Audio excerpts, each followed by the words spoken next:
আচ্ছা ভাই, তুই কিসে পড়িস? এই তো ইন্টার ফেল, মাধ্যমিক পাশ করেছি। খুব খুব না, ভালো না। যাই হোক, ব্যাপার না। বল তো ভাই, তাজমহল কে বানিয়েছিল? রাজমিস্ত্রি। অশিক্ষিত মূর্খ। আরে কে বানাতে বলেছিল সেটা বল। ঠিকাদার। কিচ্ছু বলার নেই তোকে। বল তো, ইংরেজিতে ছাগলকে কি বলে? মটন। আচ্ছা, এসব করা বাদ দে, তোকে একটা সহজ প্রশ্ন ধরি। এবার তুই বল, মরা মানুষে নাকের মধ্যে তুই লোকান দিয়ে থই?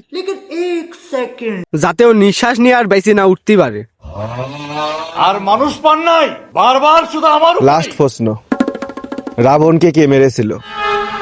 আমি জানি না, আমি জানতাম তুমি এই মাটারের ভিতরে যাবা। আমি ওসব মাটার ফাটা জানি না। ওই জয় মারতে পারে, ওরকম মারির হাত। বারবার শুধু আমার উপরেই কেন?